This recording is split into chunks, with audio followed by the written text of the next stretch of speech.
Good evening and welcome to the December 7th, 2022 Board of Supervisors meeting. I am your chairman, James McCartney. I ask that we all rise for the Pledge of Allegiance. Allegiance to the flag of the United States of America and to the republic United States of America and the republic for which it stands, one nation, under God, indivisible, with liberty and justice for all. Okay, we'll do a quick roll call. Supervisor Weiss, Here. Supervisor Blundy, Here, Supervisor Lewis, Here. Supervisor Grenier. Here. Excellent. Just a reminder, public comment on agenda items will be taken as each item is discussed. Community announcements, a reminder during this portion of the agenda, residents and youth organizations may call in to make a special announcement or contact the township at admin@lmt.org to request a special announcement be added to the agenda. Cub Scout Pack 95 will be collecting broken string Christmas lights from December 1st to January 10th. Drop off is at Big Oak Titco at 812 Big Oak Road, Yardley, PA. For more information, please contact Joni Layden at joniesl20@gmail.com.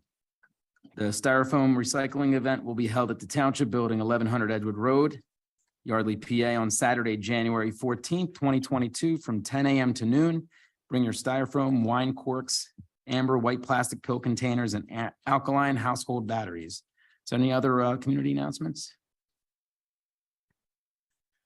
Excellent. Hearing none, moving on to agenda item number 5. I'll entertain a motion to consider approval of minutes for November 10th, 2022 budget meeting. Moved. So moved. Motion made by Supervisor Grenier, seconded by Supervisor Weiss. Any discussion? Any public comment? Hearing none, call to question. All those in favor, raise your hand and say aye. Aye. aye, Aye. Opposed, motion carries 5-0. Agenda item number 6, consider approval of minutes for November 16th, 2022. Mr. Chair, I move that we approve the minutes for November 16th, 2022. I'll Do I hear a second. second? Motion made by Supervisor Lewis, seconded by Supervisor Weiss. Any discussion? Any public comment? Hearing none, I call to question. All those in favor, raise your hand and say aye. Aye. Aye. Opposed, none. Motion carries 5-0. Engineers report. We have 2 items on the engineers report, both for considering out pay applications for Skylar Drive tennis courts. Project to Keystone Sports construction, the amount of $88,463.23. We have our engineer here, Mr. Pockel. Do any supervisors have any questions for him at this time? Absolutely. Are they complete or how far along are they? So this pay application would represent 50% of the project's construction amount. And they're beyond that, they're about 85%. They're paving the parking lot tomorrow. Then after that, they would just have to surface the tennis courts, and they're doing that in the spring. Do they still have all the appropriate erosion control measures in place? Yeah, the site has been stabilized, yeah. Any other supervisor questions? Any public comment? Well, I didn't hear a motion yet. Does anybody want to make a motion to consider pay application number 2? so moved, Second. Motion made by Supervisor Blundy, seconded by Supervisor Weiss. Any other further discussion? Hearing none, call to question. All those in favor, raise your hand and say aye. Aye. Opposed? Motion carries 5-0. And number 7B, consider change order number 5 for the 2022 road program project to James D. Morrissey in the amount of $1,940. Does anybody have any questions for Mr. Pockel regarding this? Mr. Chair, I'd like to make a motion before discussion.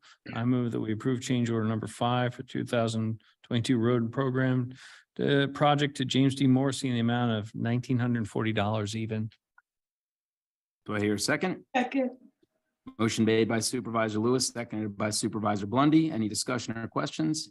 Yes, Oh, sir. I was gonna go first, but go ahead. You beat you to it. What's this one covering? for them? This is a change order for line striping within the Memorial Park parking lot. And that's completed, I assume? It is. Okay. Recently, I have some concerns with Morrissey that we got to keep our eyes on, as you know. Yep. When completing, and I had direct eyes on this one, when they were completing or mostly completing the Maple Vale repaving. They actually parked all of their equipment in basically my front yard, which is fine because it's close by.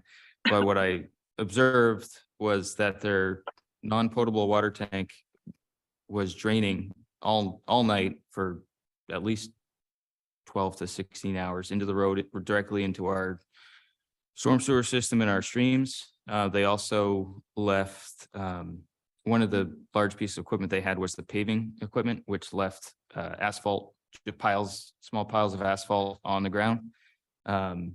They did remove it early the next morning. They moved equipment sometime before 6 a.m. the next morning, so that's its own issue.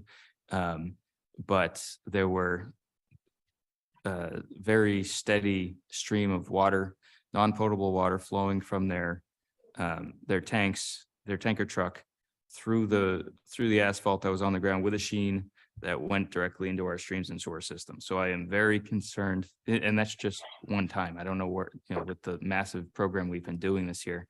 I think we need to keep a very close eye on them because, I think I made you aware of it probably about 3 o'clock in the afternoon, and the next morning it was still going. So they didn't come out real quick to remedy a leaky situation, which if that would have been something else, that would have been, could have had a major impact to our streams and would have been a DEP violation from them. So that was a big concern for me. Okay. And I didn't even have to leave my living room to see it all coming down. Agreed. Yeah, they've demobilized, they've completed the paving, so they're addressing concerns from residents and punch list items, but yeah, we'll continue to monitor. And they're not finished. with them. I don't want to get off topic here, but they're not finishing that last little stretch in the Mapleville neighborhood. That's going to be another contractor, right? That's to be determined. Yeah, John? So on the road project for 2022, we're not complete yet. We still have some remaining work. Or are we complete? so there's some minor punch list items, but and repairing mailboxes here and there. Yeah. But for the most part, as far as milling and paving, they're complete. Okay. And then we still have escrow with them too? Sure. Yeah, yes. we got a lot. Yeah, Okay. yeah. Yep. That's all I had. So there is a motion on the floor. Is there any further discussion, public comment? Hearing none, call to question. All those in favor, raise your hand, say aye. Aye. Aye. Opposed? None. Motion carries 5-0. Moving to agenda item number 8, project updates. Memorial Park Project, DCNR conducted final inspection. Punch list items being completed. Any questions for Mr. Pockel? And are those punch list items big issues? Is it still the same stuff that? It's still the same stuff. I know that, we were talking about making this a discussion item at this meeting, but in order for us to get our grant reimbursement, we would require, DCNR requires that a letter from the contractor that they've been paid in full for the work that is completed. So we would recommend closing out the project and then the punch list item for topsoil. We have a line item that is $5,000 that we would have to pay them in order to bring in topsoil in order to complete that. So they're holding us hostage a little bit on our grant? I would say that at this point, it is in the township's best interest to not pay them that $5,000 line item. Right. Because we only have to pay them what the amount that they've completed. And then complete the topsoil in-house. And that would be less expensive, and we would have quality control over the work that's done, and then we could close out the project. That still meet the stipulations of the grant? Yes.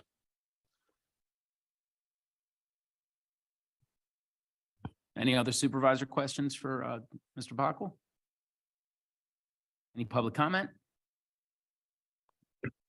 Okay, going on to project update B, multi-use trail work on ADA ramps and traffic signals has started, and they anticipate to be completed by the end of the year. Does anybody have any questions or comments for Mr. Pockel regarding that item? Yeah, any public comment or questions? All right, hearing none. Woodside Bike Path contract signed. The pre-construction meeting was held November 2nd. Mr. Pockel, do you want to give us an update on that construction meeting? The contractor is still in the process of providing submittals for materials to be used on the project. They are working on relocating utilities in advance of doing actual earthwork. Excellent. Any questions regarding that? Is there a timeline when you think the utility move or the earthwork might start? I think at this point, the timeline is probably, I don't want to say spring, but I think that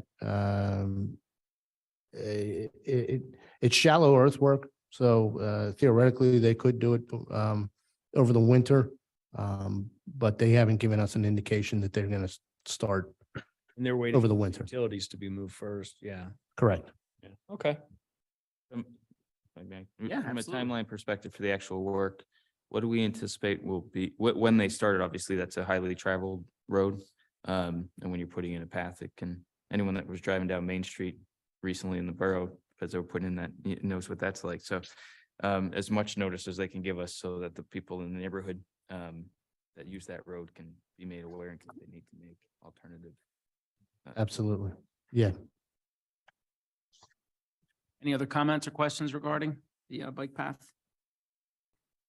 Okay, hearing none, moving to agenda item 8D, the 2022 road program, which I think you just touched base on. Paving and ADA ramps are estimated to be completed, weather permitting, this week. Any additional questions about the 2022 road program for Mr. Pockel? You do have one? Not about this. but Oh, something else with that? Oh, okay. Oh, yeah. Good? Yeah. Andy, we got an email from Senator Sinisterro, I think it was today, or maybe yesterday, I'm forgetting, about a grant program that we might be able to apply to with some of our stormwater projects and other things. Just the PA small water and sewer grant? Yes. So I think there might be something we could use it on, so I wonder if you could touch on that at all. So the PA small water and sewer grant is for water infrastructure projects, sanitary sewer infrastructure projects, storm sewer. There is, a number of projects that for next year that this would qualify for, or that would qualify for that, including Maple Vale Drainage Phase 2 and even the South Drive Culvert Replacement Project would technically fall under the criteria for eligible projects. I believe there's a 15% match for that grant application. So that would be a required match from the township. Yeah, and those are due in 2 weeks, 21st, right? I believe it, yeah, I believe it's the 20th or the 21st. I'd have to look that up. Would you recommend that we attempt to, we put in applications for either of those projects? I don't know if I'd make that recommendation at this point, simply because even though they're eligible, they are small projects that are shovel ready. These tend to be the type of projects that don't get awarded for grants because there's not a green component to it. There is sometimes there's not a much of a feel good, Stream for. uh, Anyway, I'm just curious, so, given we don't have much time to do it. so right. we Could turn over and see if we get some money out of it. We're certainly, willing to do that if the board sees it fit. You know, what's the level of effort? We're all thinking about how much time it'll take and it'll cost you any extra money to do it. What's your level of effort to put one of those grant applications together? From a dollar-wise standpoint, they're usually $3,500 to $5,000. Just for Labor to get it done. yes. I'd be in favor of putting we'd probably have to approve it tonight though, wouldn't we? So you can get rolling on it. Yes, absolutely. Yeah. And Barb, is that something we could vote on tonight, since we just got notice of the grant program today and it's due in 2 weeks, the same day as our next meeting? Generally speaking, under the new requirements, anything that's to be considered at a board meeting is to be advertised and published. What I would do is recommend approving a resolution to authorize the submission of the grant, subject to having it advertised for the next meeting and ratified. Barbara, is that limited to just the expenditures of money? And since, as Andy described them, they're already shovel ready, that money's been voted already? So, I don't think it's necessarily the matter of money, but it's allowing the public to be aware of the authorization to submit an application for the grant. So what I would do is if you're, because of the limitation of time, have it set and make the motion tonight, but make it subject to ratification and have it advertised for your December 21st meeting. So that if there are public comments or concerns, it can be addressed at that meeting. Doing it that way would allow him to move forward. Yes. I would make I'd be up for that that. motion. Can I just say so moved or for your guidance, or do I need to, okay. So move for the solicitor's guidance. Do I hear a second? I'll second that. Motion made by Supervisor Grenier, seconded by Supervisor Lewis. Any additional discussion? Any public comment? Hearing none, call to question. All those in favor, raise your hand and say aye. Aye. Aye. Opposed? None. Motion carries 5-0. I think Supervisor Weiss is a no. Were you a no or a yes? Fred? Yes. Oh, yes, I'm sorry. You were delayed there for a second. Do me a favor, just give me an email and then I'll forward that to Katie, make sure she puts it on the agenda. Yeah, I'll forward you. Mr. Grenier, if you could forward me a copy of that email too, so I can make sure this is on the next week's and then next meeting agenda for ratification. Thank you. Did you have any other engineer questions for Andy? Sort of any updates on the MS4 and the pollution reduction plan stuff? Since I know you've been a lot of work on that. No updates. We submitted the annual report back in September, and there's been no updates on pollution reduction plan work since then. That's it. Any other questions for Mr. Poggle? Excellent. Okay, we are moving on to item number 9, Parks and Rec. We have Monica with us tonight. Thank you for coming out. We have 2 items on the Park and Rec list that you want to go over with us. So floor is yours. So today I am here to ask for your acceptance of the natural lands proposal to do an assessment of Snipes property in the amount of $5,240, not to exceed that amount.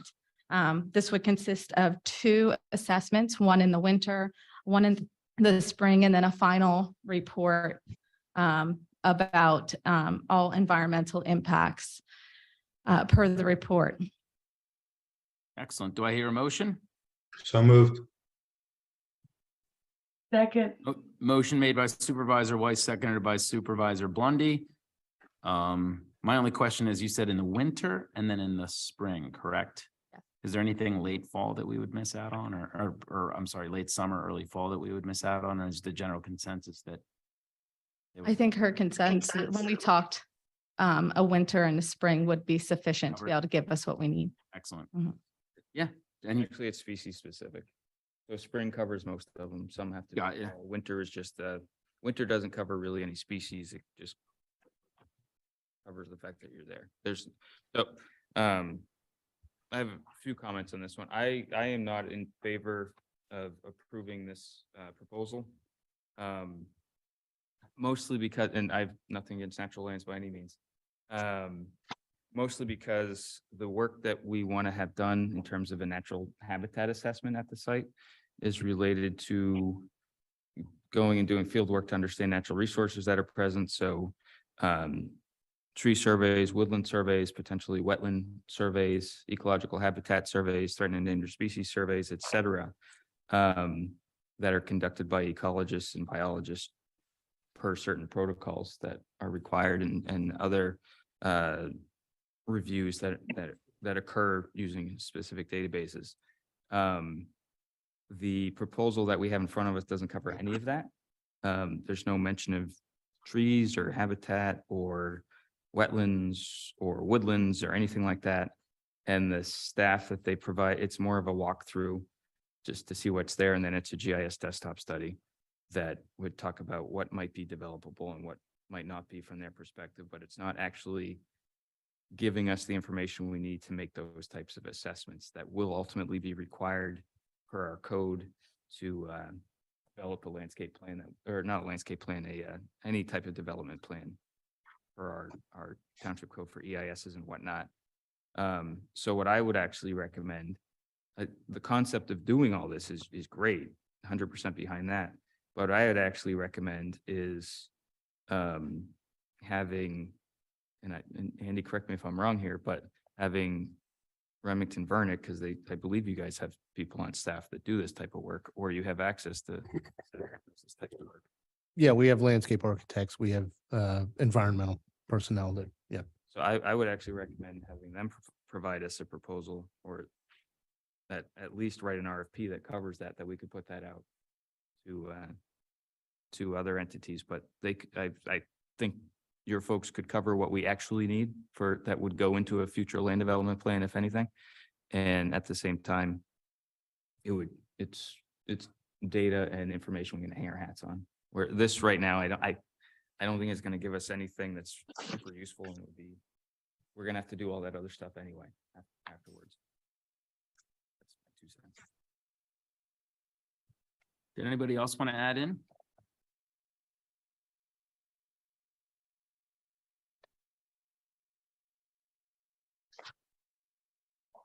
Is there any public comment regarding this?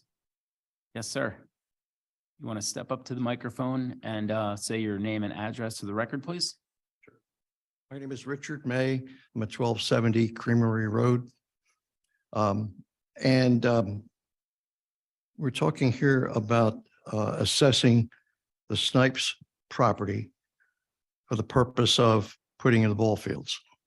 No, No. Well, for the environmental impact. no.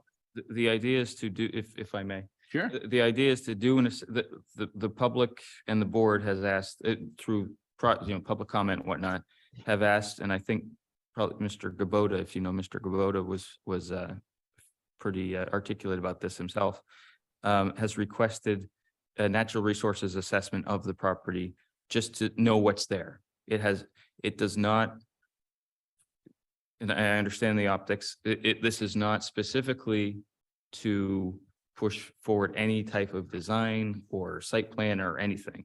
It's strictly an assessment of the property of that parcel to understand what is there ecologically, environmentally, et cetera, so that then as we go through this process over time, and I'll be honest, I was one who I thought we were doing this a little prematurely when we talked about it before, but if we're gonna do it, this isn't specifically to develop the site at all. It's to understand what's there so that the steering committee, the board, and others can see that information so that we can say, hey, you know what, it's this, let's say it's a beautiful landscape, wonderful ecology, right? And say, oh, you know what, maybe we don't put anything there, or we only have a small area where we could do something. This will Leave the eagle alone, in other words. all that stuff, all that stuff. Right. Now, maybe you could bring me up to date then on, we were looking earlier at the Makefield to see what needed to be done in order to be able to have enough fields for playing soccer. And I hadn't heard whether any work was done on that yet, or whether there's been any update on it. Sure. We have a committee of residents and participants and league heads.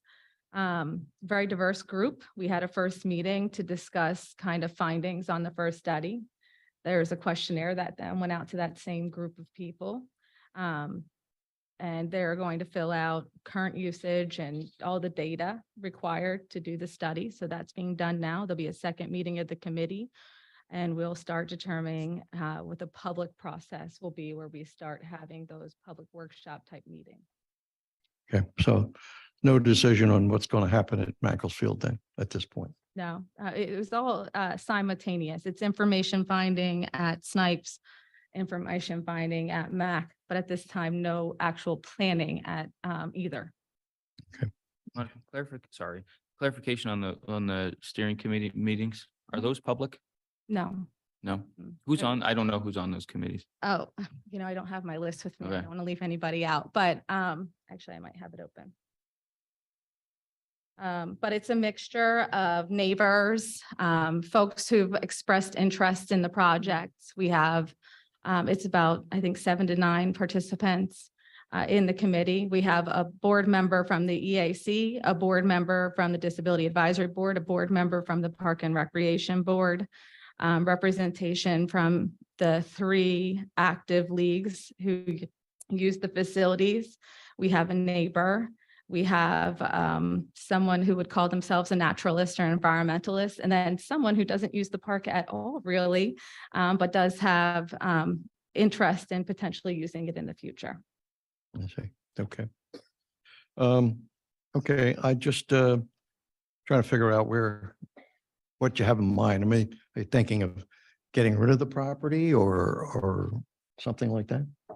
I think we have to look at everything, really. Okay.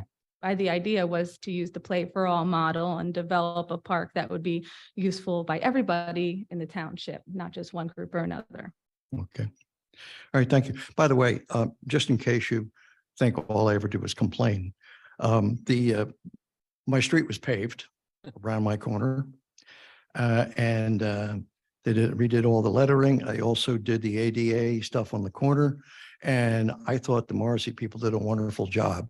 And it looks really nice. There was a bump there that would wake you up in the middle of the night when a truck went by, and that's gone now and everything.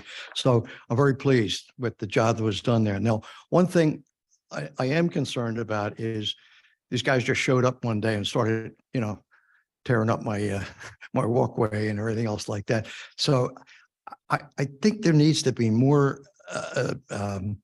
notice to residents when you're going to tear up their street and tear up their sidewalk and things like that, to let them know that this is going to happen, why it's important that it should happen and things like that, rather than just you walk out and you want to bug the workers, but you figure they got a job to do.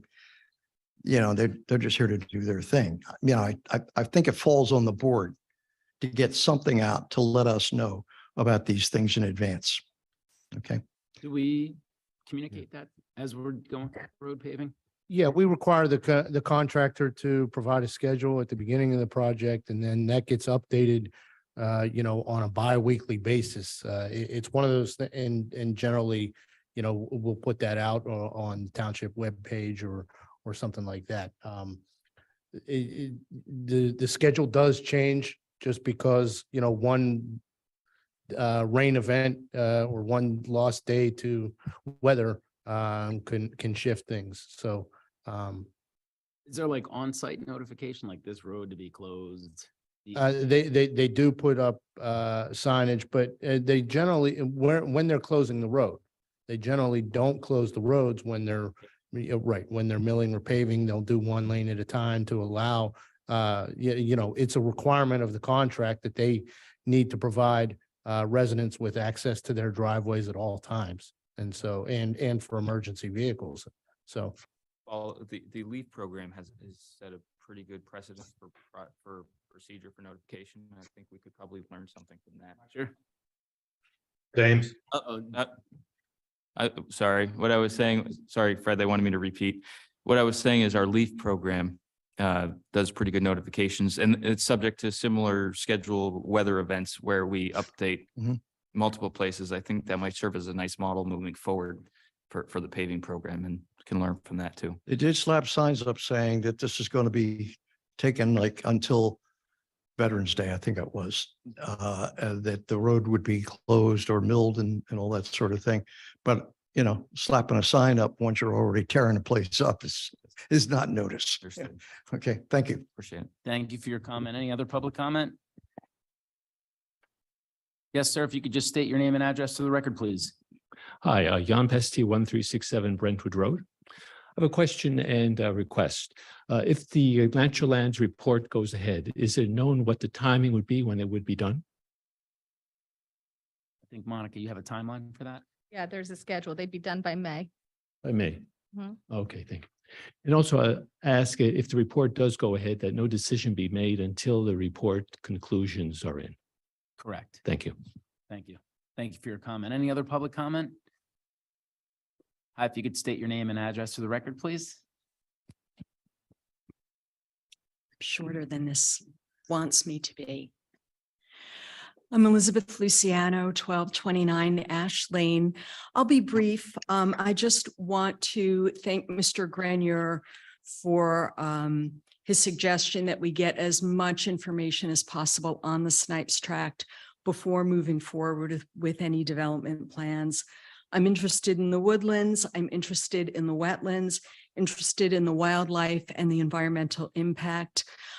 Like my neighbors, I also would ask that no decisions be made until that report is finished and public. You want to make a good decision here, and a good decision is a well-informed decision. Thank you. Thank you for your comment. Any other public comment?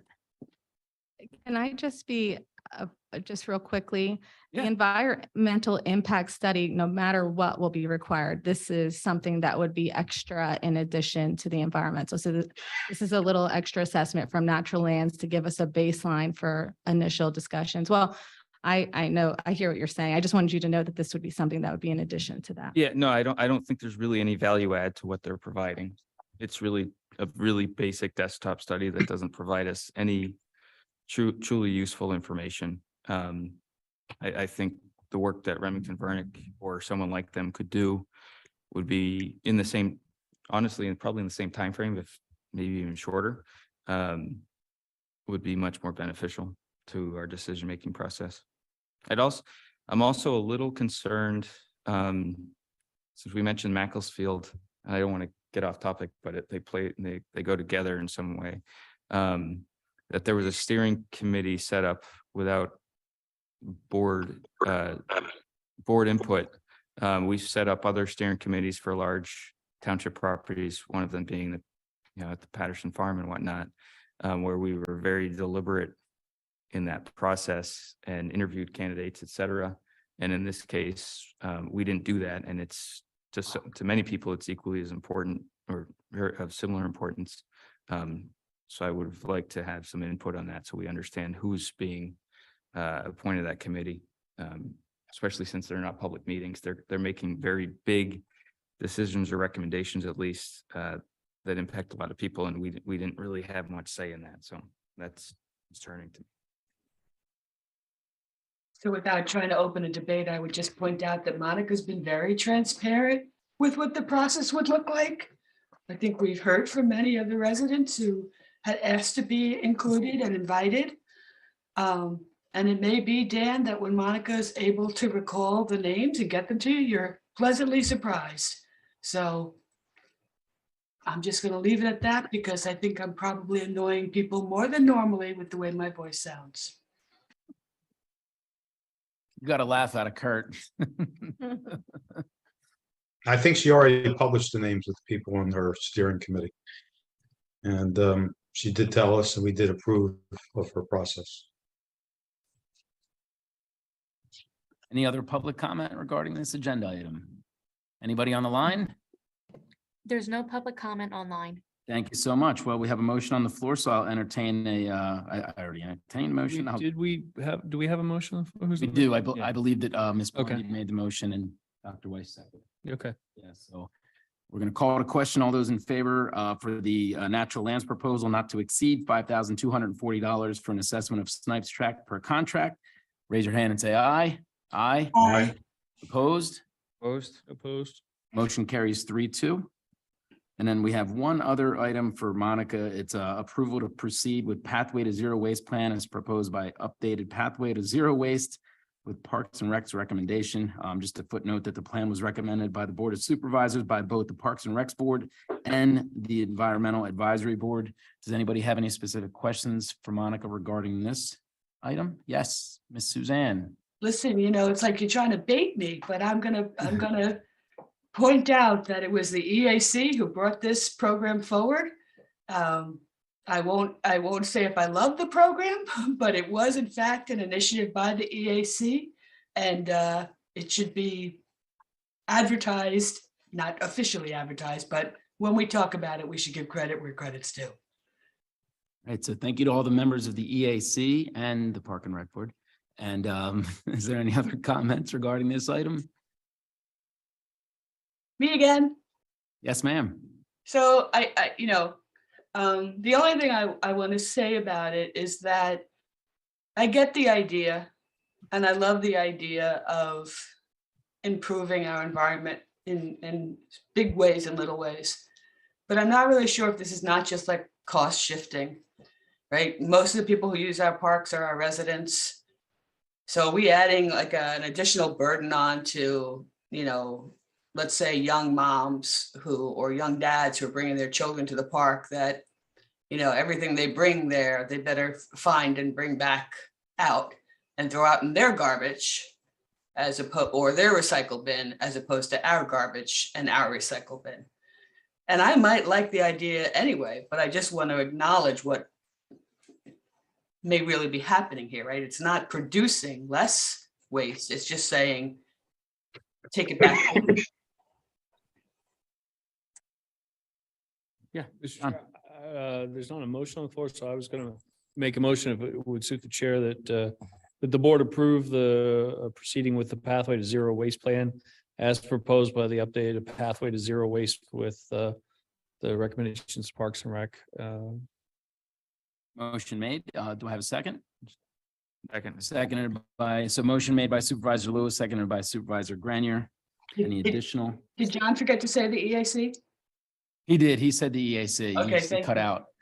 I give everybody a shout out. Thank you. So in reviewing, if I could ask a question, I don't want to be, because I know Supervisor Blundy, were kind of asking questions. I figured if you wanted to have the floor back, I apologize. So talk a little bit about the structure of waste facilities on the parks. There's sort of a pre and post, right? There will be a reduction in available places to throw away stuff. Yes? No? No. Okay. Same? I actually have a little thing You have a summary. to kind of Yes. summarize, because Yes. some people, this is completely new. And Yeah, I want to make sure. I enjoyed all 53 pages. Did you? Yeah. Most of it was appendix, though. Yeah, there's a lot of appendix. Yeah. So essentially, I'm not going to lie. The idea of this started with a CABRA, a recycle plan, and we were trying to implement a recycle plan in the parks. We recognized that we hardly had any recycle bins. And as we were going through that plan, myself and members of the EAC could not come to an agreement on anything. And the plan kind of went nowhere. It was going to be a very expensive process to be able to add all the recycle bins, about $200,000. It was going to be a lot of extra manpower for my staff to be able to sort through bins, because the bins that have contamination wouldn't go to the recycle plant anyway. They would just end up in waste. So it would be wasteful for us. And we just really couldn't come up with a good concept. The EAC came to me with this idea of carry in, carry out. And I'm going to tell you, my initial reaction was not very good. And I really had to wrap my head around it. I'm like, oh, the staff are going to have to do more. There's going to be more littering there. And I had all these preconceived ideas in my head of what could go wrong with carry in, carry out. Then I started calling people who do carry in, carry out. And the more people I called, the more pleasantly surprised I was. But the person who really changed my mind was the foreman at Plumstead.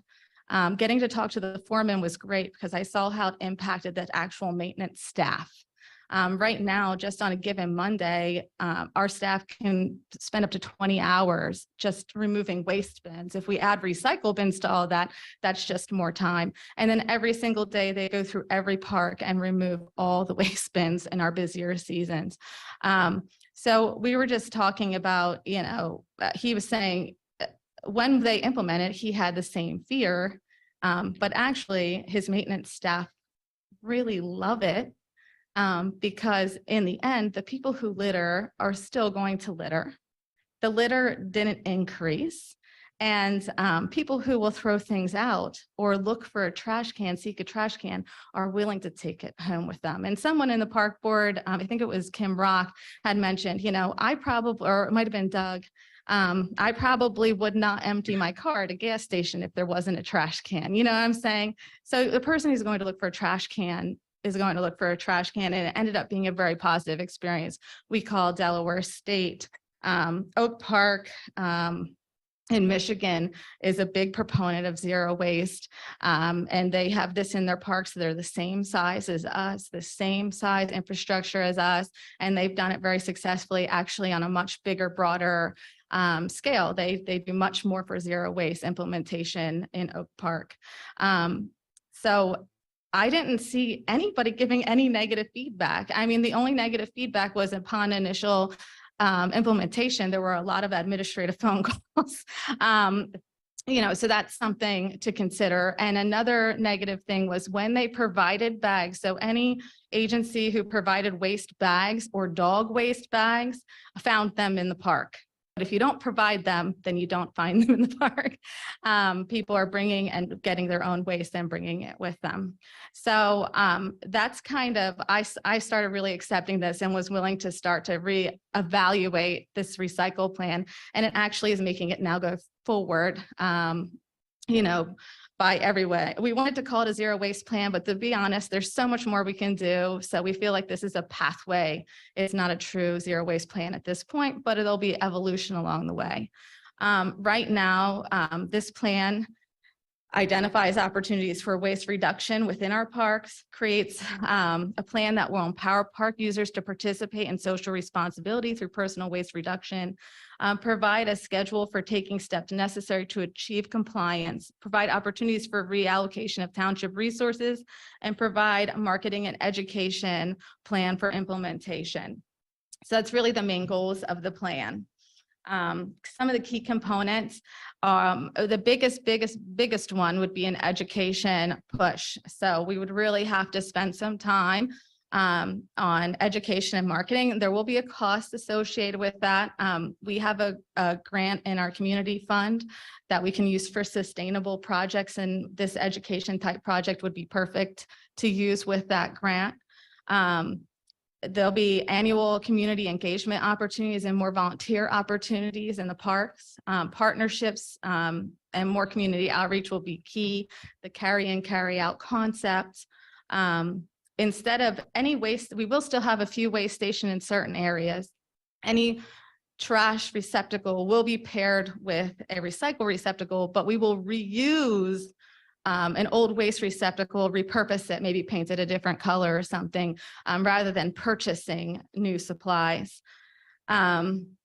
So we'll reduce waste stations from 111 trash and 20 recycle to 36 total waste stations throughout all of our park system.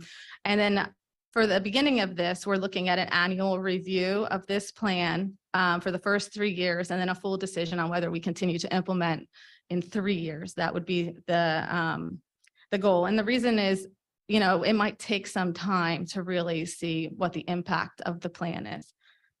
So we didn't want to make hasty decisions after just 1 year. So the potential positive outcomes: engaging the community and waste reduction, reduce staff time spent on waste removal, reduce pests in the park, reduce overall waste removal costs, provide education to the community, increase volunteerism and volunteer opportunities, and lessen the overall cost of potential recycle implementation. So those are really the key factors. You'll see in this plan, there is a plan of how waste reduction will happen. The original plan suggested a full implementation. Upon discussion with the park board, they felt more comfortable saying implementation of small parks the first year, and then phasing in the athletic groups after that. Well, I did talk to YMS yesterday, or it might have been 2 days ago. And when I talked to them, he said, I would rather us just go in, as our biggest user group, they're willing to commit to a first year implementation jump in with a group. It works at Edgewood. There's no trash cans there. There's no waste there. There's not a lot of litter there. The far end of Makefield Park really doesn't have any trash cans at this point anyway, and we really don't have litter at that end of the park. So they're willing to do that. The plan is not written that way, but I just want to let you know that that is the feedback from the president of YMS, George Schleben, as I was going through this. So you'll see on page 9 of the plan how the reduction will occur. And then long-term, we could talk about other things to add to this potential pathway. The idea is it's a pathway to zero waste and reducing the waste within our landfills, educating people on how to do that. And, you know, there's other things that we can do, like add hydration stations throughout the park so people can have more reusable bottles rather than, you know, plastic bottles. So that's really the long and short. And I don't even know if I answered your question at this time, but I hope I did. Well, you gave a lot of the background, which was necessary for everybody. So let Yeah. me reposition my question so that it helps Sure. address any potential concerns. If I walk into a park, right, Mm-hmm. what am I going to notice? And what you said was, well, we had 118 trash cans throughout the park system. We're going to consolidate to 36, but each of those will have a recycle bin. That's at end state. So as someone walks into the park, am I going to see signage that says, hey, if you brought it, you should take it home? You'll see Right. some education. Right. That'll be very strategic signage throughout the parks. That there'll be signage, there'll be social media, there'll be education throughout Right. the parks, the importance of why we're doing this the way. we're Right. doing it. And so if I go into a bathroom and I use the dryer, or if I use the paper towels, There will be a trash can. there'll be a trash can. That'll still be taken on its normal schedule, which Mhm. does seem kind of like daily, Yes, although I'm not frequenting. just not on the weekends. So Okay. Monday through Friday. Mhm. From a township perspective, from a visitor perspective, the difference is that now they're going to understand that they walk in, that they can't unload their car with all their junk. That's what the gas station's for, right? In the middle of the trip, right?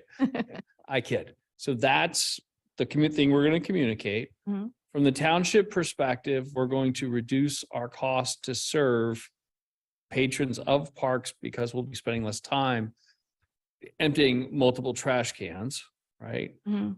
To those concerned about where this waste ends up, we don't view a litter change at all based on your Oak Park, Michigan analysis. And I can concur based on my experience when you're in the hinterlands of Macclesfield or even Memorial Park, you just know there's not going to be a trash can because it's open. It's not designed to have that. Mm-mm. So you would, carry over. So those are all, benefits in experience, cost reduction. The question of whether we have total waste reduction, I don't know that we can answer that yet, but potentially, people will start to say, hey, I don't want to use those plastic little containers. I want to bring my own Yeti or Swell or whatever the branded item that everyone loves. And then eventually down the road, water stations, which would also be a benefit for folks as well. So I think those, just in terms of, hopefully making your case here, partially. Yes, you hit the nail on the head. Okay. It's just changing behaviors, essentially. That's what you're trying to do. Essentially. It's trying to change people's behaviors when they get into these spaces. I've seen them in New York. It's really annoying first because you're like, man, I really just need a trash can. Penn Station, I couldn't find a trash can last time I was there, but it's just changing behaviors. So, Sure. There'd also be an education component of how to use less waste. That's another piece of it, is how to educate the community on how to use less waste. How to compost. Those are all things that the EAC, would like to see happen with time. So that's something that we could focus on. I think I read in here that might be a future thing. I wonder if there is some thought about composting at specific locations in the future, providing that as an option, or areas where there may be food. There was a lot of discussion about compost along the way, that is for sure. And a lot of education on compost. We did discuss by potentially implementing compost by the pool concessions to test that. But that is part of the discussion for sure. It's all looped in. Composting, you need an end user. You know, so what do you do with it when you're done? Like I compost, but it's because I use it for my garden. When the township does it, what do we do with? There are organizations that can remove it for you. We do have a local resident. Actually, it does. Mm. Forgot about that. Yeah, she came and we had a conversation because I really didn't understand how it would work for us too. There'd be some education along with composting too that we'd have to consider, you know, what goes in there, you know, our staff can't be sorted through the compost. Exactly. You know, so we have to, you know, there'd have to be some education. We have to evaluate that program as well. Is that something that's feasible within the parks, or is it something that we can introduce to the public, you know, through education? How can you do it in your own home too? The one thing, as you go through this type of plan, similar plans through the park system, through the township, there's a program called Sustainable PA. I don't know if you've seen that one. There are a lot of communities throughout the Commonwealth that are members, that it's not just environmental stuff. Sustainability is not just Like light fixtures, it's financial sustainability, all that stuff. So it's a whole process to make everything about your township sustainable, but they have a lot of resources, as you probably would imagine, specific to this type of thing, where you can kind of check the plan against what others are doing. But it's probably something we should look at as a township to play a bigger role in. But that's the one spot that has a lot of really good resources specific to Pennsylvania. Take a look. One thing along those lines is we have community gardens at the Memorial Park where people tend to those gardens. We haven't really thought about a community compost pile. Hmm. And I'm wondering if there's an opportunity there or not. I mean, it's sort of like, not to start interrupt. yeah. It's sort of like what we do. We compost our leaves. Yep. Yeah. So you don't necessarily just use leaves for compost, but it's sort of kind of the same. It's just when you're talking about food or food scraps, it has a certain connotation to it, and a different, you know, leaves you find on the ground, you put them in a pile. That makes sense. Putting food in a pile just to some people sounds gross, you know, but ultimately it becomes compost and organic material, and it's great for gardens and whatnot. You just got to figure out how to implement that to your point. It's definitely something worth considering for the future. You know, like I said, this plan will evolve. It's a pathway. We're just opening the pathway right now. So annual review and, you know, stuff that we can consider with the EAC and the park board with time. Any other questions for Monica regarding this? I think we do have a motion on the floor made by you, seconded by Supervisor Grenier. Any public comment?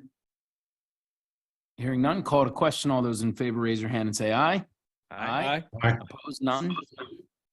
Congrats, and make sure you tell the EAC. I will. Thank you, and Parks and Recs.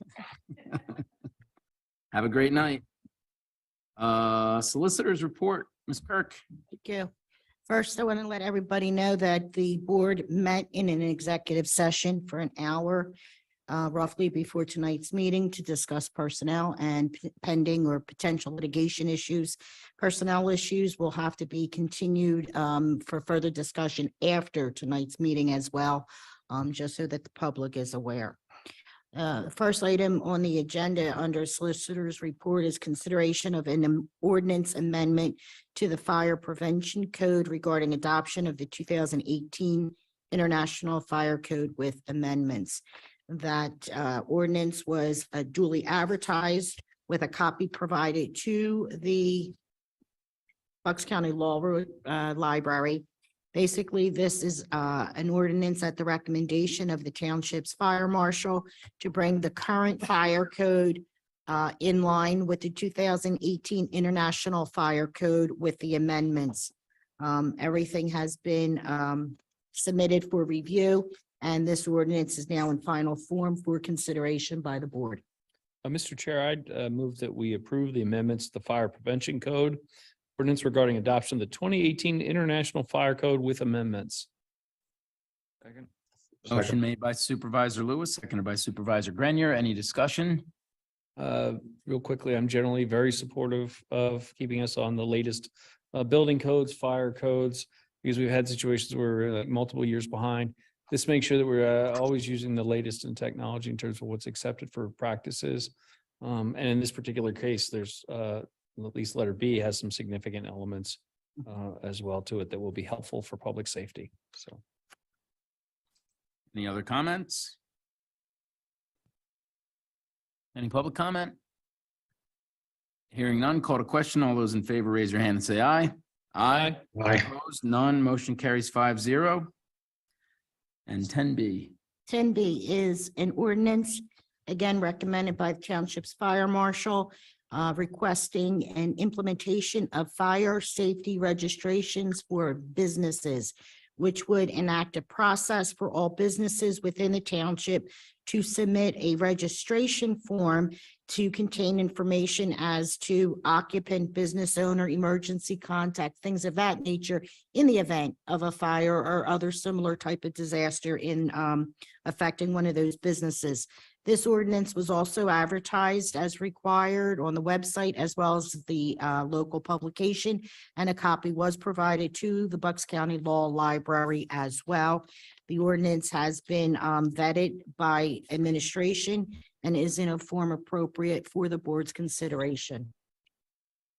Mr. Chair, I move that we approve the amendments to the Fire Prevention Code and Ordinance regarding fire safety registrations for businesses. Motion made by Supervisor Lewis, seconded by Supervisor Grenier. Any discussion? I don't know that we did. Do you know if we got any feedback from any local businesses? None that I'm aware of.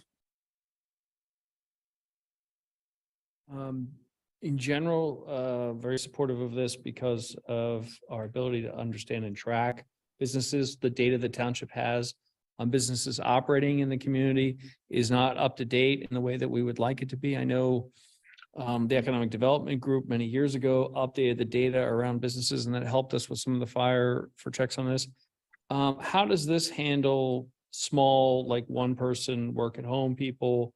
Are the provisions there such that they wouldn't be required to register? I don't think they would be qualified as businesses that they would have to register. So the definition of business excludes, just in case anybody's concerned that now that they work from home or that they own an LLC, that, you know, for, or your fancy got some, you know, trusts or some businesses that you, now this wouldn't apply to those folks. Yeah, not that I'm aware of. Okay. Any other discussion? Any public comment? Hearing none, call to question. All those in favor, raise your hand and say aye. Aye. Aye. Aye. Opposed, none. Motion carries 5-0. Thank you very much. Yeah, sure. I do have one other item. Absolutely. This board previously approved the advertisement of an ordinance that originally started out as a cluster ordinance, but then was drafted into an ordinance providing for mandatory open space in certain districts within the township under the zoning code. That was advertised for a hearing for tonight, which we have not placed on the agenda because we were awaiting comments from the Bucks County Planning Commission as to that ordinance, as well as the Township's Planning Commission made certain recommendations that this board not move forward with a hearing on it until further review and edits were made to the proposed ordinance. So I just wanted to bring that to the board's attention as well as the public in case anybody was here with respect to that item previously advertised. Yeah, absolutely. Have we received any comments from the Bucks County Planning Commission today? We did, it just came through. I just saw it late this afternoon. I have not had a chance to review it. Any other questions regarding that update? All right. Thank you very much. Chief, take it away. This item is a request for the board to consider pay application number 2 for the Silver Lake Pump Station upgrade in the amount of $91,783.65. And I believe we have either Mr. Ebert or Mr. Vito available if you have any questions. Dave, are they on? Do we want to get a motion while we figure out if they're on? Do I hear a motion? So moved. I'll move. Motion made by Supervisor Blundy, Second. seconded by Supervisor Weiss. Yes, we are on. He beat her by Oh, a half a excellent. second. He beat, or you beat him by a half a second. All right, and I think we have somebody on the line. There he is. Hey, sorry Hello- about that, Hello, guys. Jonathan. Just reiterating, Chief's call there. This is the final payment request for the Silver Lake Pump Station. The work has been completed. Punch list items have been addressed. And this is more or less them giving us the proper closeout documentation and now going forward with the payment request itself. Any questions, any comments? Sure. Sure. How is this one funded? Was this through our sewer fees through the 7-year plan? See, Sewer, I believe, yeah. Yeah. the 7-year plan, okay, so that the 37% increase? No grants or anything like that? Were there any grants applied to this one? I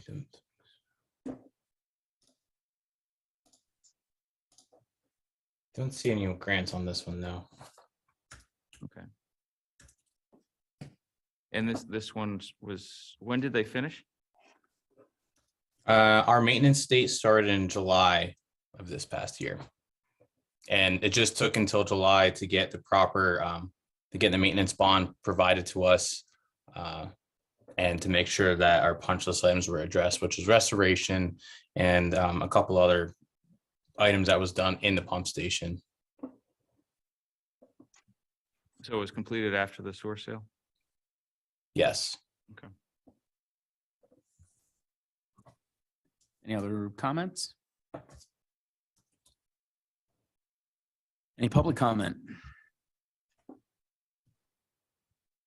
Okay, hearing none, call to question. All those in favor, raise your hand and say aye. Aye. Opposed? Opposed? Motion carries 3-2. 11B, Chief. Okay, thank you, John.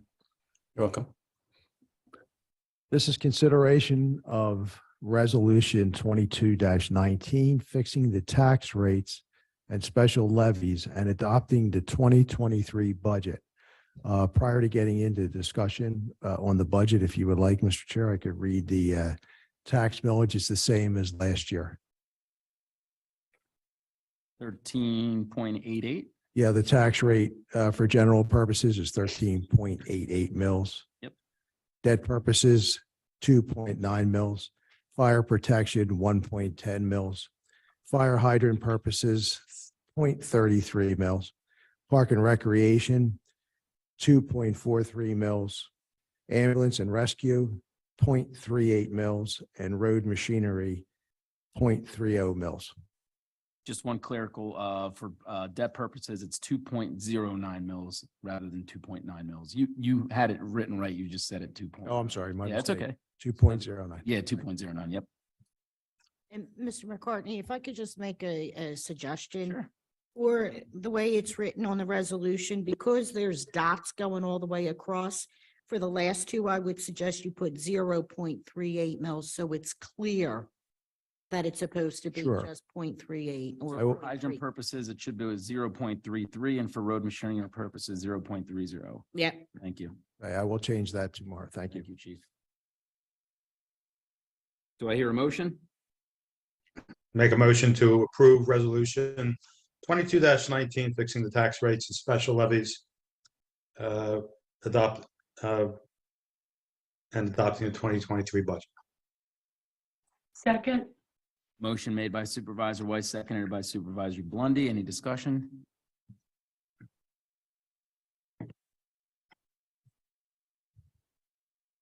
Any public comment? Anybody on the line? Thank you. Hearing none, call to question. All those in favor, raise your hand and say aye. Aye. Aye. Opposed? Opposed? Motion carries 3-2. 11C. Mr. Chair, with your permission, C and D, I'll defer to community development. And I'll jump to E. Consider approval of resolution 22-23, providing for non-uniform defined benefit employee contribution to the pension fund for 2023. That percentage is a 3% contribution. Mr. Chair, I move that we approve resolution number 22-23, providing for non-uniform defined benefit employee contribution to the pension fund for 2023. Second. Motion made by Supervisor Lewis, seconded by Supervisor Grenier. Any discussion? I guess I'll just, Yeah. no change, any change, no delta from before. No, this is the last year of the non-uniform pension or the non-uniform contract, and this is their requirement for the last year. Any other discussion? Any public comment? Hearing none, call to question. All those in favor, raise your hand and say aye. Aye. Aye. Opposed? None. Motion carries 5-0. 11D.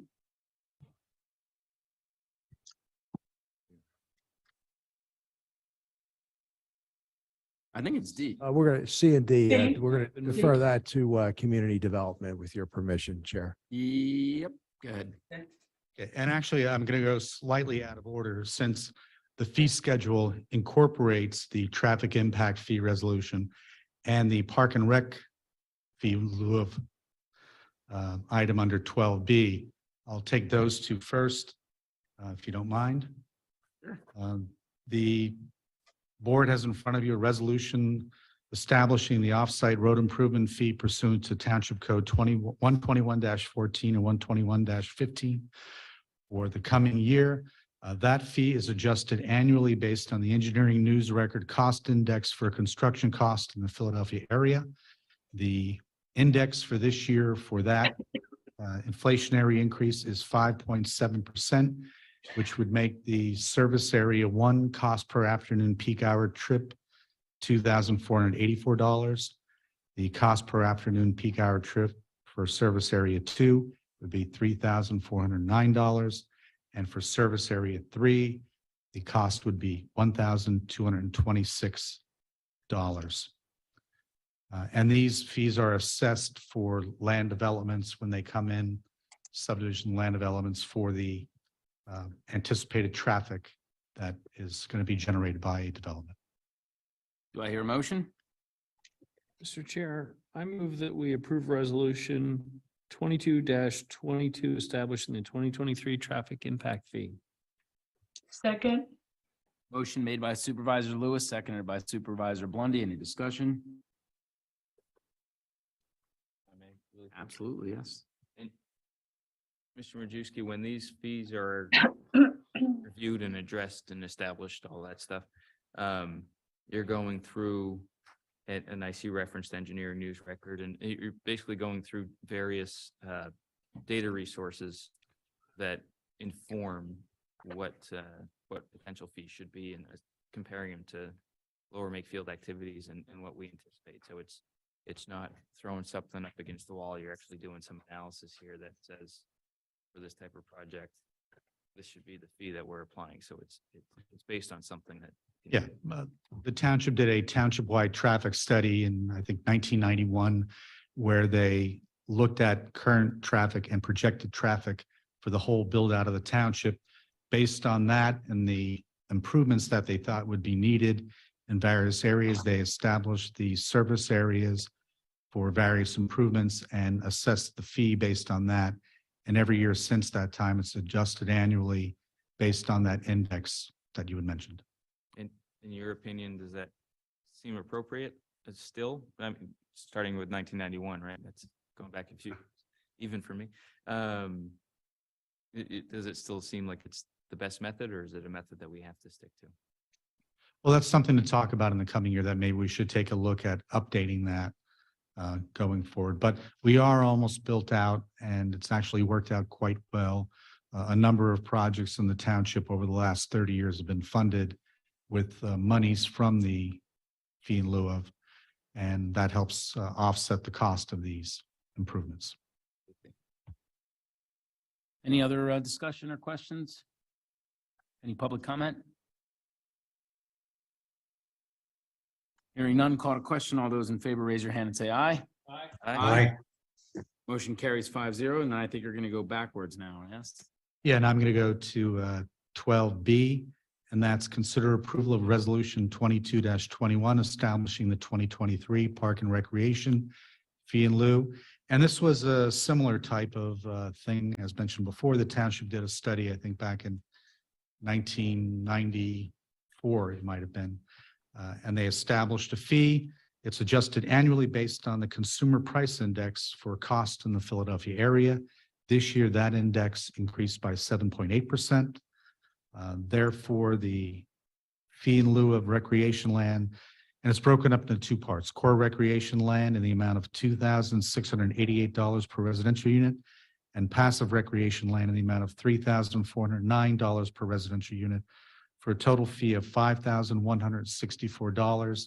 Once again, that's assessed for all developments that do not provide recreation land as part of their development. Mr. Chair, I move that we approve resolution number 22-21, establishing the 2023 Parks and Rec fee in lieu. So moved. Second, I meant. Motion made by Supervisor Lewis, seconded by Supervisor Blondie. I didn't realize there was inflation or CPI. I had no idea. It's the first I'm hearing of it. Any discussion? You're good. Anybody else? Any public comment? Hearing none, call to question. All those in favor, raise your hand and say aye. Aye. Opposed, none. Motion carries 5-0. I think that's it for you, Mr. Majewski. No, Mr. Chair. Oh, you're going now you're going back. Okay. And now we're going back to 11C, consider approval of resolution 22-20, adopting the 2023 fee schedule. As you all know, the township staff annually reviews the fees and charges for services provided. And those services should reflect the cost to provide those services. And basically, we look at all of that. I've outlined in the memo the fees that have been changed or updated in this past year. There are a few new categories, or actually one new category, which is the ordinance we adopted for small wireless facilities. We passed that ordinance, so in the fee schedule, see a number of new line items for that. We also raised a couple of the fees for streets and sidewalks, for road opening permits, to cover the cost to have our township engineer and public works staff inspect road openings that are done by utility companies, PECO, Pennsylvania American Water, Aqua, whoever will be doing work as a utility in our township.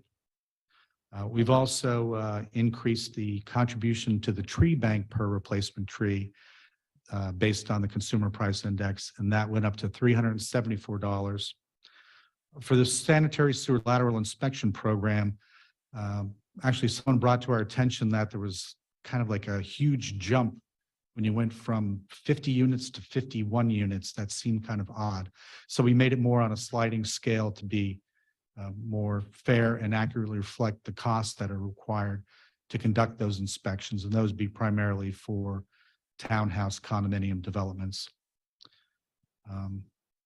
We eliminated, obviously, the fees for sewers. We also eliminated building code fee we had for elevators, and I think we had one for boilers. Those are inspections that are done by the state. They're not done by the township, so to have a fee for it just is confusing. We also had the fire protection fees sort of revamped. Our new fire service director looked at all the fees, looked at all the costs for the amount of work that needed to be done, and also just modified it slightly to cover all the true cost of establishing that program and to adequately run it. We also have fee increase for police services reimbursement from $75 an hour to $80 an hour to cover those costs. And under park and recreation fees, there's a number of minor little changes to fees, including adding a few new fee categories. One for the tween camp as opposed to, I guess, the regular camp they had, and another one for summer camp extended care. And I'm not sure if anyone has any questions on that. Mr. Chair, I move that we approve resolution number 22-20, adopting the 2023 fee schedule. Do I hear a second? Second. Motion made by Supervisor Lewis, seconded by Supervisor Blondie. Discussion or questions for Mr. Majewski? Sure, go ahead. Jim, first, thank you. This has been a long time in terms of resetting our fee structure, because I know when you started, we were way below peer townships. So two quick questions. Are you comfortable that the fees assessed are within plus or minus 10, 15% of actual cost on each of these items? Well, that's tough to tell because Yeah. the way you account for time and everything, but I'm confident that our fees adequately cover the cost without being overly burdensome. And then are fees now in comparison to other townships on par now? Because I know we were way below many fees. Are we now where we should be compared to other municipalities in the area? Yeah, there are actually some townships that are higher than us. There are a few that are lower than us, and it varies on various fees. But actually, our fee schedule has been adopted in a few other townships. So I think they kind of like the way we had ours modeled, and they've adopted what we've come up with. Okay. So I think we're in good shape. Yeah, and I know this is a long process and over the years we've been working through it. So again, very supportive of this. So. Suzanne? Yeah, Jim, I'm sorry, but is this where we would make the annual adjustment? I think it's annual for the fee in lieu of, and if so, did we do that here? The trees? Yes. Trees. Yes, the first two resolutions I mentioned, those are incorporated into this fee schedule also. Okay, because I know for a while we were not keeping up with the price of trees, so I'm glad that we are. Dan? Yeah, related to that, the other fee in lieu that we established a few years back, I believe, was sidewalks, right? The sidewalk fee in lieu. Where's that one? I'm just trying to find it. We don't have that as a set fee. That is sort of calculated if we do have a development where it's maybe a better use of money to have a sidewalk put in elsewhere rather than as a sidewalk to nowhere exactly, that we would calculate what that would be and come up with an arrangement with the developer to contribute that money to hopefully a nearby sidewalk that would benefit that community. Do we need to codify that? I don't believe so. The concept's great. I just want to make sure we don't have to codify it for later. I thought the sidewalk fee is included roughly in the estimate of construction costs, which could then be donated in lieu of them doing the actual construction. So I think that's all part of the land development. I'm just wondering, because we have formal fees in lieu of that we're voting on, I just want to make sure we don't need to do that sidewalk. Okay, I like the concept. It's just, I want to make sure. And then the two other fees that aren't, the one that I'm looking for, I think I know where it is. Under Park and Rec, I think it's user fees maybe. Is that, they only call out pickleball, so I want to make sure. Is that what, baseball, soccer, football, whoever's using, any league that they're paying per user, depending on resident versus non-resident?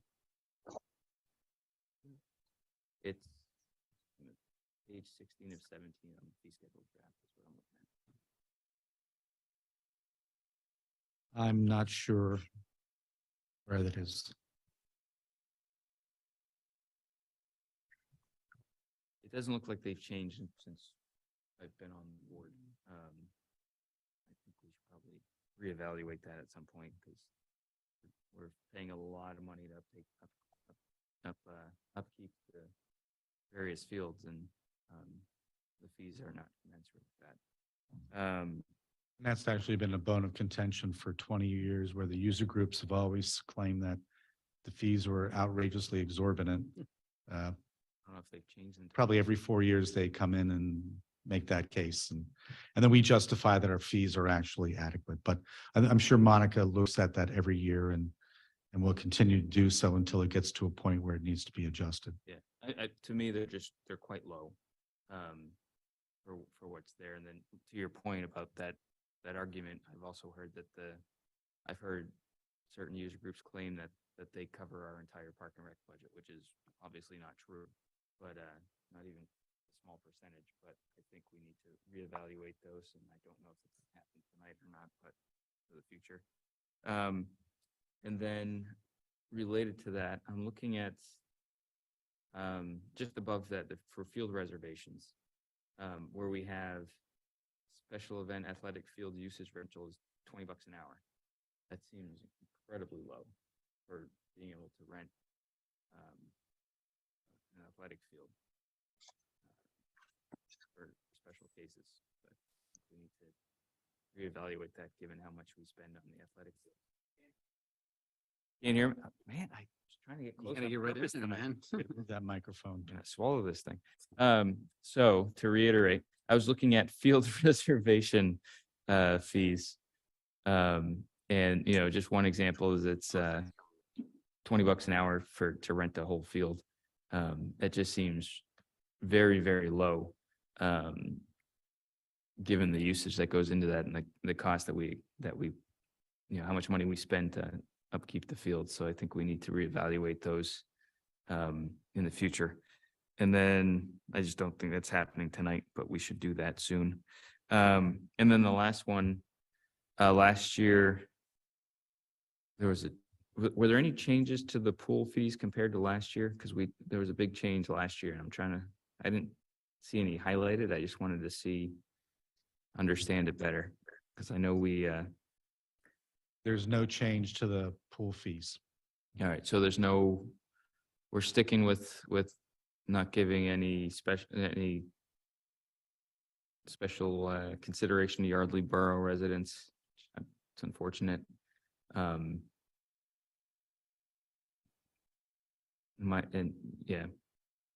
Hopefully these fees are not too high for too many people, that we can have an increase in usership. So given the massive expenses we've had at the pool both this year and probably coming up next year, it's no longer self-sustaining.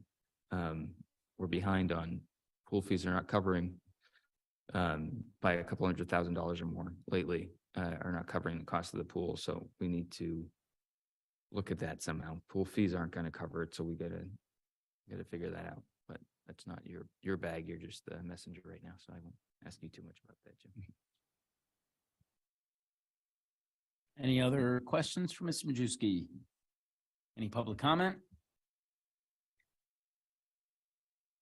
Hearing none, call to question. All those in favor, raise your hand and say aye. Aye. Aye. Aye. Opposed? Opposed on these ones. Motion carries 4-1. And I think that's it for you. No, Mr. Chair, You still have one more. 12A is still on the agenda. Okay. Back and forth. Do this. I just wanted to keep you on your toes. Sorry. It's working.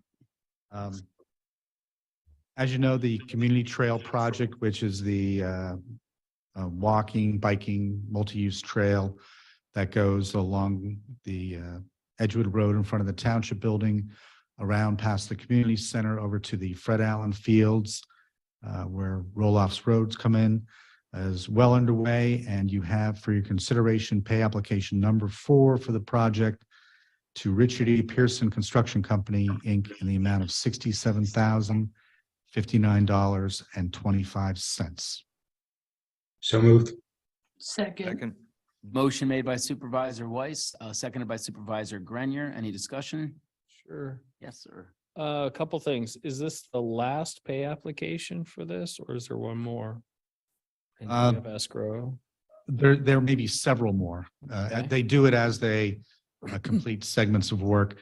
There's still a large sum of money for like the actual traffic signal installation, because they're putting in a rapid flashing beacon for a pedestrian crossing at Roll-Offs Road. And that's sort of, I think it's motion activated, that it warns motorists that someone's crossing the road. You may have seen those if you bike anywhere. Yeah. They're kind of, they're pretty neat and good for safety. So that's a large contract item that's remaining. And also they do have their handicap ramps, the ADA ramps that they're currently putting in. And that's the other large pay item.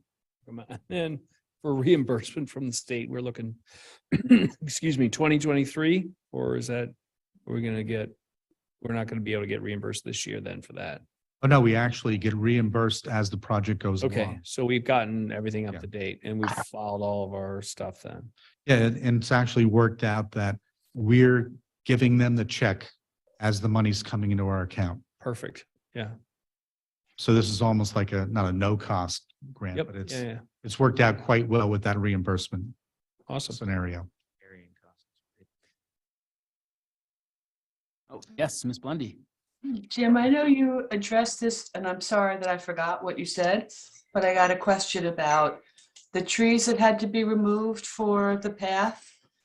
How do they get replaced? Who is it? Who pays for the replacement? How are we handling that?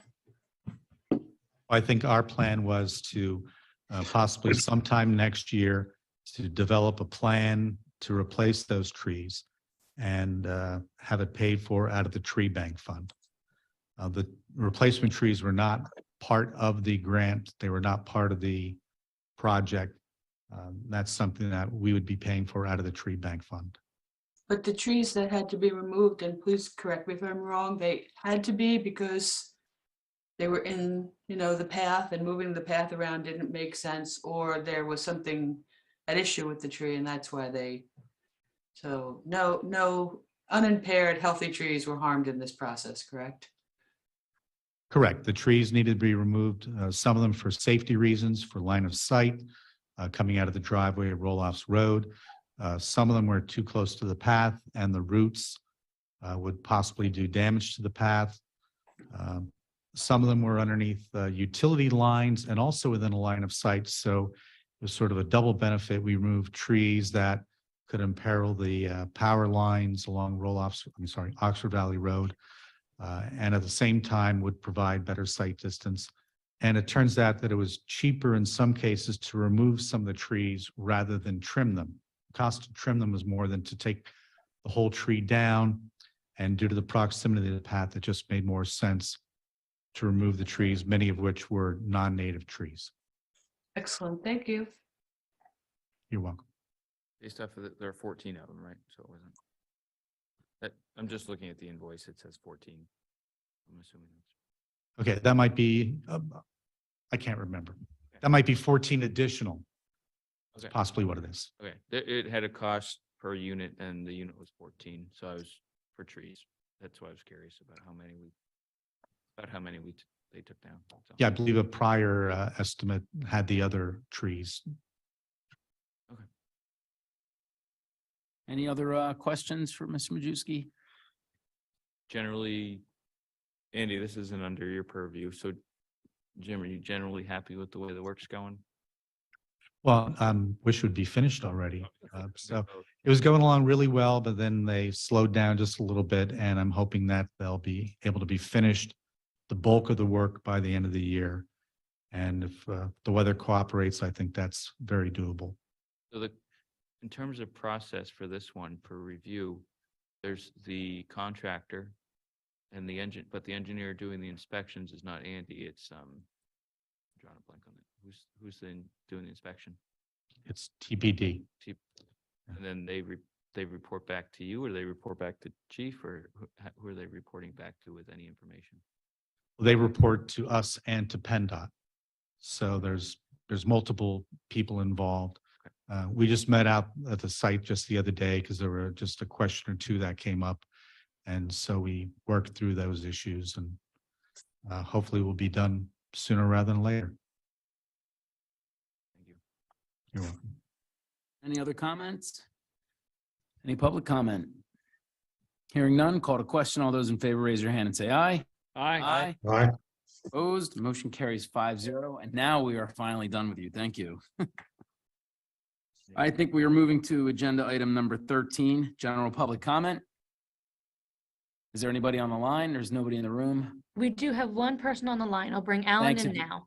Thank you.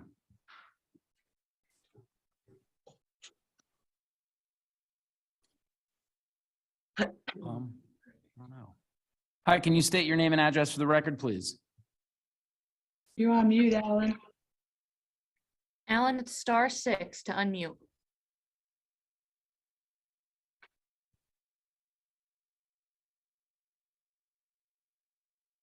Let me know when you're there.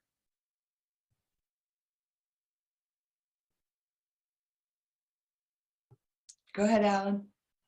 All right, Alan Dresser, 1907 Lindbrook Drive. I had trouble getting through earlier when you were taking comment on the 2023 budget. So if I had gotten through, this is a comment I would have made. So I took a look at the budget and I noticed something that seemed to be missing.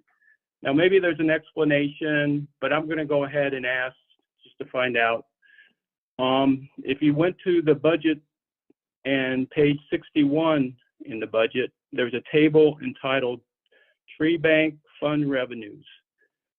And in the row of developer contributions, it shows 0 revenues for this year and 0 revenues in 2023. So of course, I immediately thought of the Prickett's Preserve development, which is well under construction. And if you remember back in spring of 2021, this project was approved by the township, and it was calculated they owe around $280,000 to the tree bank. It's a lot of money. And the developer said they would pay. Now, the final development agreement was approved 7 months ago, which means the money is overdue. So I'm just wondering why their contribution to the tree bank is not listed in the budget. That's a great question, Alan, and I'm bringing Mr. Majewski back up to answer that question. Okay. Hi, Alan. Hi. As you may recall, we had spoken to DeLuca about possibly planting trees and or paying us the money. So we've been working on coming up with a proposal for them to plant many areas throughout the township in lieu of paying us the money, just because it saves us on a lot of the administrative overhead for doing that. They did give us a little idea of what they were thinking of recently. Haven't had a chance to really delve into it, to evaluate it, and then also to go over with the EAC and other groups, the Park and Rec Board, about where they think the priority should be to plant that stuff. And so once we get that, we'll finalize that, and then they'll pay us the balance of what's owed for what they do not plant. Does that answer the All right, question, well, Alan? yeah, but it just makes me nervous when we have 0 in the budget. Seemed like we should have put the money in, and then we could say that it was an in-kind service or whatever. So Jim, do you have any idea when we might be seeing this plan of DeLuca's? Well, actually, I was thinking of maybe coming to the next EAC meeting to talk about it. All right. That would be great. Yeah, I just want to make sure we get this money. That's my only concern. So, yeah, I guess I'll see you at the next EAC meeting. Alan, stay on for a second, please. Because there's 0, I'm trying to think, have we not had any other projects that would pay into the tree bank in this year or last? I mean, there's a lot of zeros across the board on that one. Yeah. It's a general question, like, thought we've had discussions about fees and all that, obviously, but I'm just surprised that they're all zeros, that's all. Yeah, I'm trying to think of what projects there would be, and I can't think off the top of my head of any that are like a guaranteed, like signed, sealed, delivered. That be, what's it called? Yeah, but there's also the middle school. Yeah, yeah. I mean, I think there's a few of them that were just, I think is it Dogwood Drive, that development? They get a pay. Yeah. Yeah, I want to make sure I'm getting, I think they have a fee of some type. There's another couple other ones that. Can I ask a question? How can you project necessarily what's going to be paid as part of tree replacement if there's no project in front of the board and there hasn't been a discussion as to whether the trees are actually being replaced or somebody's paying ahead? You're talking about projects that were previously approved. So the point is, in the budget document, it goes back a couple of years and there's zeros there too. Oh. So that's, I understand your point, but to me, when I see 5 rows in 5 boxes in a row with zeros. Yeah. Alan's Seems like question is a something's valid missing. one, but so I'm just curious. And that's always been a tough thing, like projecting that stuff out, like projecting park and rec fees for the coming year. We've had one project that it was approved, I forget how long ago, and they still haven't moved forward to complete everything. So it's still just sitting out there. And My biggest question isn't necessarily the future projection, because to Barb was saying it, all that makes sense. It's just, since we look back a couple of years, I'm just surprised that we have zeros in there for the last couple of years. That's all. well, I know one of the biggest people who owed us trees were Troillo, and they actually went and planted trees in a number of locations. They planted the trees along Edgewood Road in front of Veterans Square, and also some trees within that park. And they planted a number of trees on Flowers Field, and then they planted trees. They preferred to plant the trees than give us money, which, and like I said, I kind of prefer that. They did a really nice job, and it looks fantastic and didn't require a lot of heavy lifting on our part to do that. Goal of this whole program. Right? Yeah, that's all. To Alan's point, I was just surprised, and maybe we should double check that to make sure that we didn't get any fees. If there were tree fees, that they're actually in the right spot in the budget from the last couple of years. That's all. Supervisor Lewis? Yeah, along those lines, there's got to be a government approved accounting practice related to this, how we handle something like this, where that we make some sort of assessment of what percentage we think would be planted by developer versus fee in lieu of, or we make an assessment. So we have a way on that. And then the other thing is we need to, because I know that this is when people are behind on their fees, I love collections. Is there anybody I enjoy collections. Is there anybody who hasn't paid us? I know, Barb, you love collections too. Come on, tell people you love collections. I can't say that. You can't. I love collections. So if there's anybody who hasn't paid their tree fees or hasn't paid any fees that they owe us, let's just stick with the tree fee. Let's make sure that we've got everybody tied up, because we had people that were multiple years, and I don't say names. I don't publicly shame unless I'm really in a bad mood. Then Barbara, you would just go for it right out there. But yeah, we need to figure out if there's anybody who owes us. I don't think so. Is where outside. I don't think we have any large ones outstanding, or at least nothing over like the 10 or 20,000 amount, right? For tree bank money? Yeah, that we haven't gotten paid. No, as I of think late. we are all up to date. The only ones that owe us money are ones that we haven't gotten quite to the finish line yet, or we're still, as in the case of Prickett Preserve, Yeah. finalizing that to determine how much money are you going to owe us versus what are you going to plant. Yep. Okay. We just need to, next year's budget. Yeah.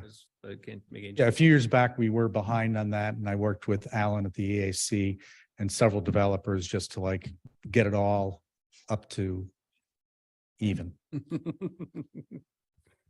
Any other questions for Jim? Thanks, Alan. I appreciate it. Okay, talk to you later. Thank you. Take care. Any other public comment? Any discussion There's no more items? public comment. No more public comment. Oh, thank you. Doesn't sound like we have any discussion items either. Moving over to supervisor reports. I will start. I actually have a report here as we near the end of the season. I have fantastic news regarding Makefield Highlands Golf Course. They had a record-breaking year, so it was the best year that the Highlands has had since it was built in 2004. They had over 46,000 rounds played, which is 1,000 rounds greater than 2021. The public house had a best year yet. They did about 900,000 in food and beverage. The golf course is ongoing a bunker project, and some of the side bunkers will be renovated during spring of 2023. They have an all-new tee line at the driving range. They've installed 6 top tracer stalls, which are really fun if you get a chance to go play those.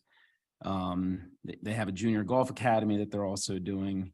And from a financial standpoint, the course, it's projected to do about, it's going to net about $900,000 in the coming years. So I just want to highlight the year that the Highlands has had.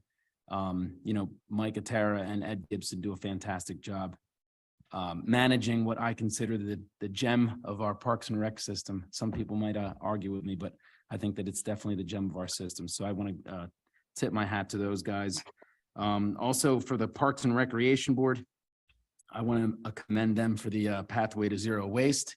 They've done an amazing job with that. And with that being said, I will pass it over to Dr. Weiss. Oh, thank you, James. The Electronic Media Advisory Council met the other day.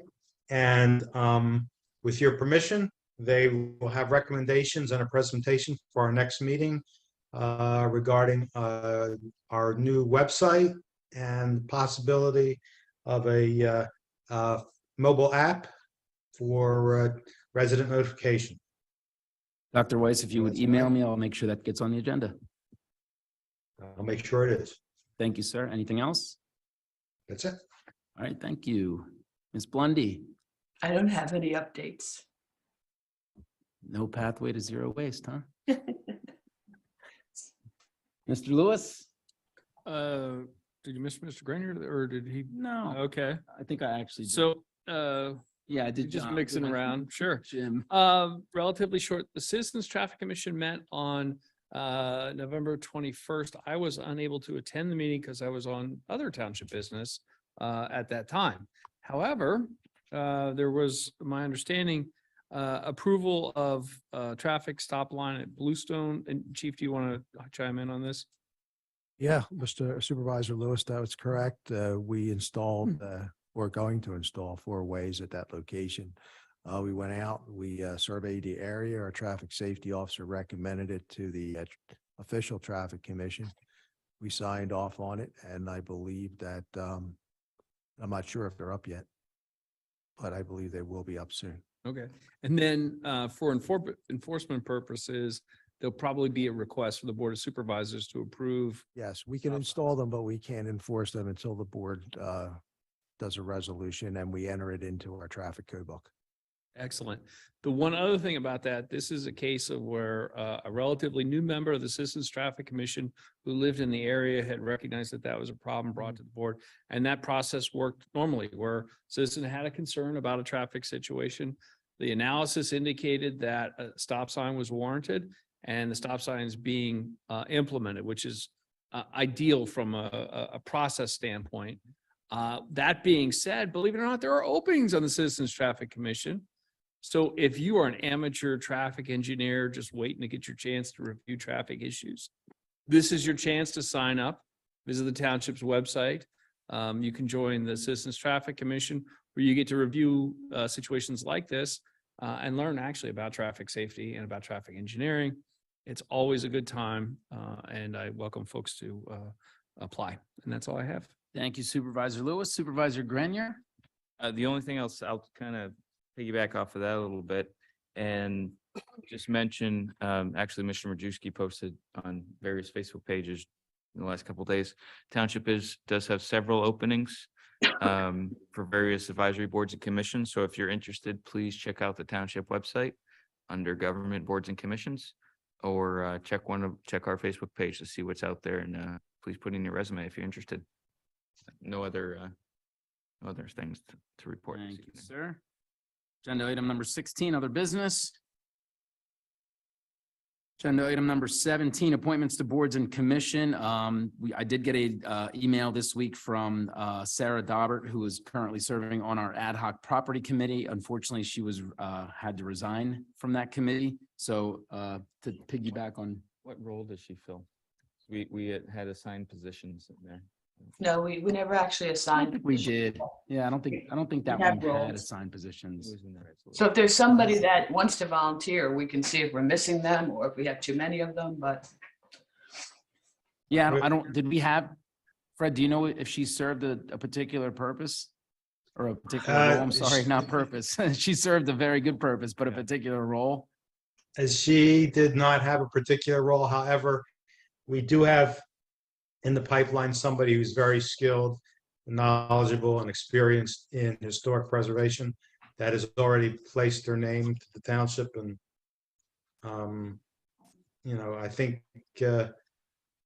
I think we will be hearing from that person at the next meeting. Okay. Yeah, there will be an interview at the next meeting. If anybody else is interested in that capacity and has, some qualifications similar to preserving historic property and real estate background, brokerage background, that sort of thing, we would love to have you. So throw your name in the hat. We never put on someone with an environmental background that was listed on I our. don't think we have That- an that- environmental that's- person. No, we have somebody with a scientific background that fits that definition. But what we didn't do was say, you're here, you're there, because some people had multiple skill sets and we didn't want to lose somebody because we had slotted somebody in that space when they could fit both. Okay. Well, I don't recall anyone with a environmental science background ever applying. That's all, All right. even though it was on our requirements. And I don't think there was any other appointments to boards that I know of. So with that being said, I'll entertain a motion to adjourn. Moved. All in favor? Aye. Aye. Aye. Meeting adjourned. So we Good just. night, Andy. Yeah. Yeah.